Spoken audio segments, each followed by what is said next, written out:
You're watching the West Coast Logging Channel. Come on inside and get some logs, that is. How about we do us a story time, friends? Huh? Okay, ma'am? If you will notice, well, you probably can't notice. Here, I'll try to.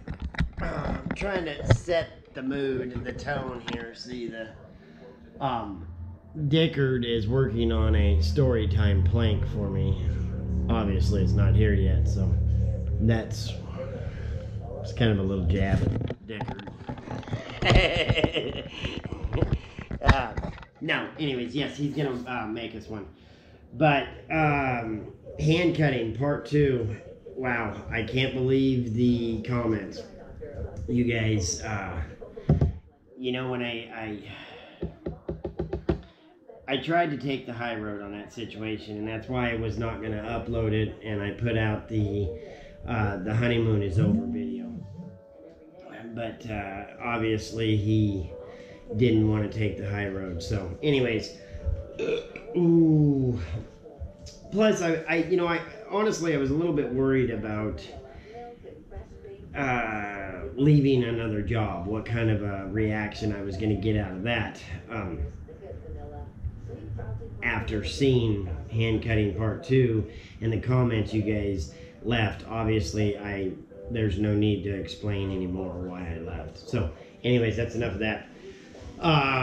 Was chatting with Chuck Driver, Brian, GNS Logging, Isaac Larson, Daniel Boone, Patrick, and Woo's 31 earlier is what made me think of this story time.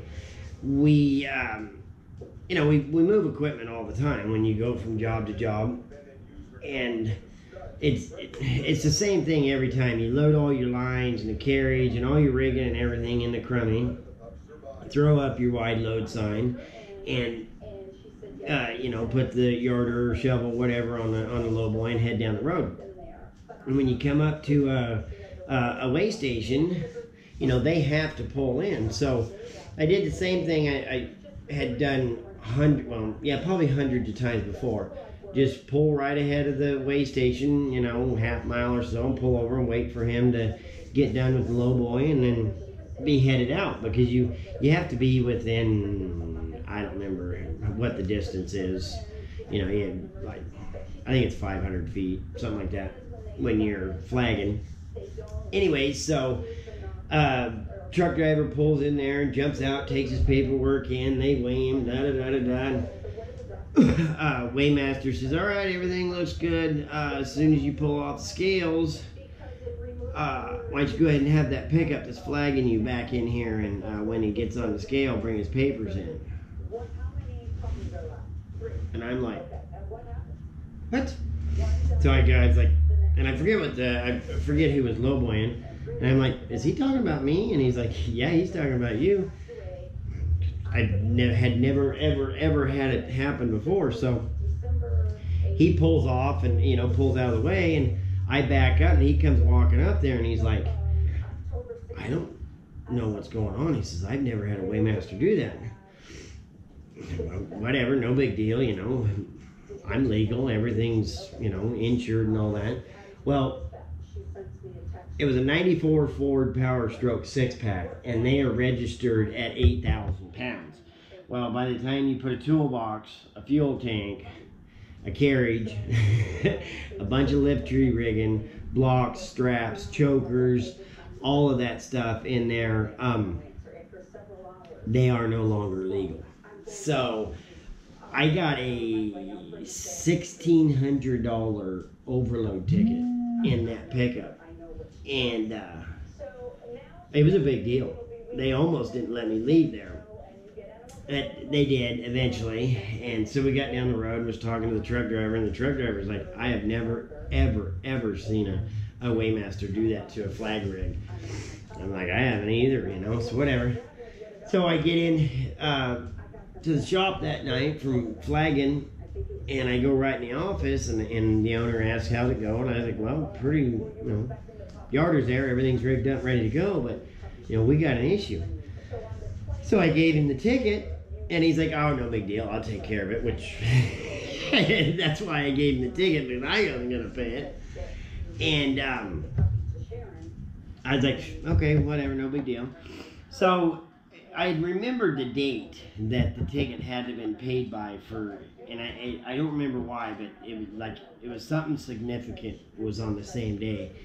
And so I'd asked the boss a couple of times. I was like, hey, did you pay that ticket? Because he was a good guy, and not like he wouldn't take care of those kind of things. He just had a lot to do and would get forgetful. Oh, yeah, no, I'll take care of it. No problem. Well, it come up to the day before, and I said, hey, do I need to take tomorrow off? And he's like, why would you need to take tomorrow off? And I go to court over that ticket. And I mean, we're right in the middle of something we really needed him for, and he's like, I gotta go to town. And I'm like, you SOB, I'll lose my driver's license over that. So he takes off for town, and it's pretty early in the morning. We get in that evening, and I go in the office, and I say, how'd it go? And he's like, how'd what go? And I'm like, did you go pay that ticket? And he looks up at me, and he's like, oh my God. And I'm like, are you kidding me? Well, I got a phone call, so I went and looked at this job, and I bought this piece of equipment. So I had to take the next day off. I'm not kidding you.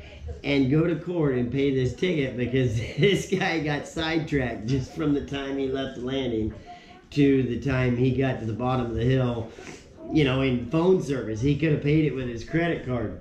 So I know it's pretty short. I just thought it was kind of a good chuckle. But, you know, I guess the lesson in today's story time is, you know, don't let your meatloaf